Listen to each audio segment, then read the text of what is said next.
बदलते किस्मत कार्यक्रम में आप सभी दर्शकों का बहुत बहुत स्वागत है। मैं आपके साथ हूं आचार्य शिवन। यूं तो हम हिंदू धर्म से जुड़े हैं, सनातनी भी हैं हमसे भी, और आध्यात्मिक भी हैं, सात्विक भी हैं। हमारे हिंदू कैलेंडर के अनुसार एक वर्ष में 12 माह होता है और उस 12 माह में 12 पूर्णिमा भी होता है।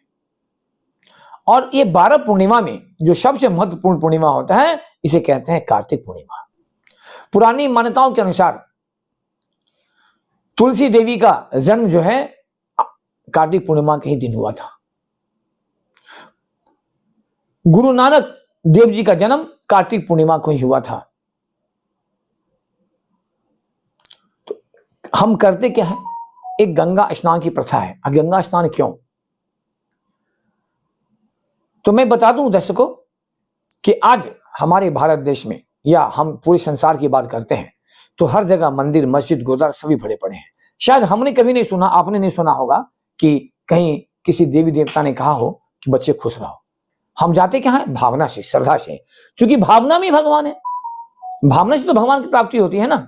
तो आज हमारे पूरे हम संसार की बात करते हैं, विशेषकर अपने देश की बात करते हैं, तो मात्र 2 ही देवी देवता हैं जो आज भी साक्षात है।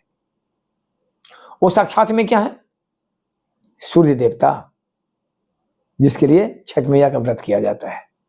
और दूसरे कौन है, गंगा महारानी, गंगा मैया, जिसे हम गंगा मैया कहते हैं कि सारे जन्मों का पाप जो है गंगा जी में स्नान करके धुल जाता है। मैं मानता हूं, लेकिन इसका ही मतलब नहीं है कि हम खूब पाप करें, किसी को गर्दन काट लें, किसी को डकैती कर लें, किसी चाकू मार दें, जाके गंगा स्नान कर लें, अरे हमको तो मुक्ति मिल जाएगा। नहीं, गंगा स्नान करने के पहले मन को पवित्र कीजिए। गंगा स्नान में चरण स्पर्श करने के पहले, डुबकी लगाने के पहले अपने मन को पवित्र करना बहुत जरूरी होता है। सिर्फ गंगा स्नान से कुछ नहीं होगा। लेकिन गंगा स्नान का आज कार्तिक पूर्णिमा के दिन इतना महत्व है, आपको मोक्ष की प्राप्ति होती है, मन की शुद्धिकरण होता है, जितने मन में विकार होते हैं वो धुल जाते हैं और आप एक पुण्य आत्मा के रूप में गंगा स्नान करके बाहर निकलते हैं।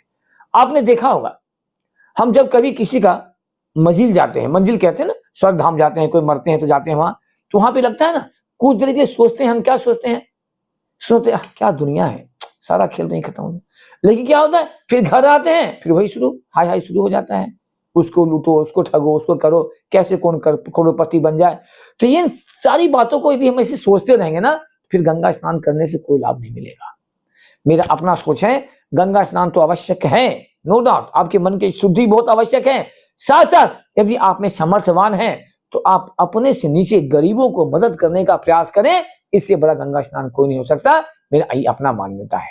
अपने माता पिता की सेवा करें, इससे बड़ा कोई गंगा स्नान नहीं हो सकता, मेरी मान्यता है, मेरा अपना मान्यता है। ये मैं व्यक्तिगत मेरा सुझाव है, लेकिन फिर भी ये कटु सत्य है। पुरानी कथाओं के अनुसार कार्तिक पूर्णिमा का जो गंगा स्नान होता है व्यक्ति के लिए बहुत ही महत्वपूर्ण होता है, मन की शुद्धि, आत्मा की शुद्धि होता है। तो अब सवाल उठता है, क्या भारत देश में हर जगह गंगा जी हैं? नहीं है, परेशान होते हैं। तो ये कोई जरूरी नहीं कि गंगा स्नान ही करें। अब बहुत सारे मैंने देखा है लोगों को कि कई को देखा है कि 2 दिन 4 दिन स्नान ही नहीं करते। मुझे आश्चर्य लगता है, कैसे करते हैं, कैसे रहते हैं वो। तो आप स्नान करें, चाहे वो गंगा स्नान हो, तालाब स्नान हो, नदी स्नान हो, घर में आप स्नान करें। जो कभी कभी स्नान करते हो ना, उस दिन तो अवश्य स्नान करें।